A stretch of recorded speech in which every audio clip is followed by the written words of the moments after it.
নমস্কার বন্ধুরা, আমি দেবাশিস আর আপনারা দেখছেন সোনালী গার্ডেনিং। তো আজকে আপনাদের যেটা জানাতে চাইছি বা বলতে চাইছি ভিডিওর মাধ্যমে, যদি আপনারা গরমে আপনার বাগানে বা ছাদ বাগানে বেল ফুল, টগর ফুল, এই ধরনের গরমে যে সাদা ফুলগুলো আছে, জুঁই, গন্ধরাজ, এই ধরনের ফুলগুলো যদি আপনার বাগানে বসান বা ছাদ বাগানে টবের মধ্যে রাখেন, তাহলে কি তার পরিচর্যা হবে সেই নিয়ে আপনাদের জানাচ্ছি। প্রথমে বাজার থেকে বা নার্সারি থেকে আপনারা যে গাছ নিয়ে আসবেন, সেই গাছকে আপনার বাড়িতে সপ্তাহখানেক ওই অবস্থায় রেখে দেবেন। তারপর আপনি যে মিডিয়াটা করে রেখেছেন বা করবেন সেটা নিয়ে বলি।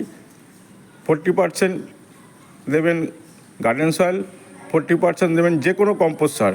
সে হতে পারে ভার্মি কম্পোস্ট, হতে পারে কিচেন কম্পোস্ট, হতে পারে কাউডাং কম্পোস্ট। এই তিনটে কম্পোস্টের মধ্যে যে কোনো একটি কম্পোস্ট 40%, গার্ডেন সয়েল অর্থাৎ আপনার লোকাল যে মাটি, মাঠে ঘাটে যে মাটি আমরা পাই সেই মাটি, এবং 20% বালি দিয়ে মাটিটাকে তৈরি করবেন। তবে ড্রেনেজ সিস্টেমটাকে রাখবেন যেভাবে আমরা ইটের কুচো দিয়ে বা পুরনো টব ভাঙা দিয়ে আমরা মুখটাকে ফুটোটাকে জাম করি, তারপরে 1 ইঞ্চি মতো বালি দিয়ে তার ড্রেনেজ সিস্টেমটাকে রাখবেন।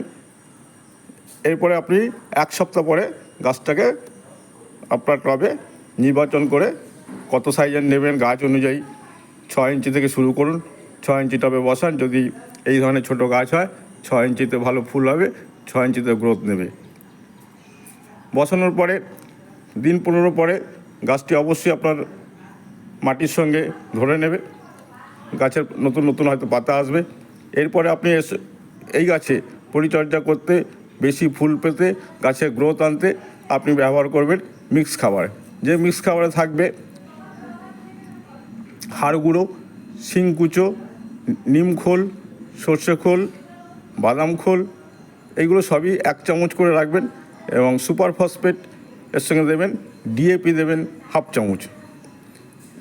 সর্ষে খোল, নিম খোল, হাড় গুঁড়ো, শিংকুচো, নিম খোল সমস্তই 1 চামচ করে দিয়ে দেবেন।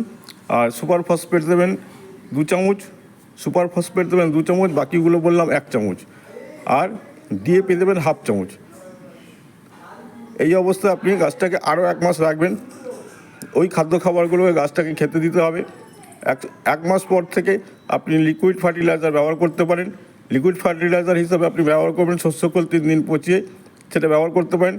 এবং কিচেন কম্পোস্ট তৈরি করার সময় আমরা যে সবজি পচা জলটা পাই, সেই সবজি পচা জলটাকে আরও 4 গুণ জলের সঙ্গে বা 5 গুণ জলের সাথে যত পারবেন লিকুইড করে এই টবে ব্যবহার করুন। টব অনুযায়ী 6 ইঞ্চি টবের জন্য 250 ml, 300 ml জল যথেষ্ট। এই লিকুইড ফার্টিলাইজারটা 15 দিন ছাড়া ছাড়া ব্যবহার করবেন। এবং এই ফার্টিলাইজার ব্যবহার করার সময় বা আগের দিন পারলে গোড়াগুলোকে একটু খুঁচিয়ে দেবেন, কারণ মাটিটাকে আলগা রাখতে হবে। মাটিতে বায়ু চলাচল বা শেকড় এর বিস্তারের জন্য সবসময় মাটিকে আলগা রাখা ভালো। এই গাছে ফুল আরও বেশি পেতে আমরা যেটা ব্যবহার করে থাকবো বা ব্যবহার করতে হবে, সেটা হলো যে চা আমরা খাই, চা খাওয়ার পর যেটা পড়ে থাকে সেই চাটাকে আপনি 3-4 বার ধুয়ে রোদে শুকিয়ে এই গাছে ব্যবহার করতে পারেন। আমিও করি। তো এইভাবে আপনারা গাছকে বৃদ্ধি করুন, গাছের ব্রাঞ্চেস নিয়ে আসুন। এবং আরেকটা কথা বলে রাখি, যে ফুলগুলো হয়ে যাওয়ার পরে, ফুল ঝরে যাওয়ার পরে ডগগুলোকে অবশ্যই কেটে দেবেন, কেন পুরনো ডালে, পুরনো শাখা পোশাকায় ফুল হয় না। সেই পুরনো ডালগুলো কেটে দিলে আবার আমরা নতুন নতুন শাখা পোশাকা পাবো, এবং সেই শাখা পোশাকায় আবার আমরা ফুল পেতে থাকবো। তো এইভাবে আপনারা পরিচর্যা করুন, আমি করি, আপনারা করুন, আপনার বাগানকে ফুলে ভরিয়ে তুলুন। ধন্যবাদ, শুভ সকাল।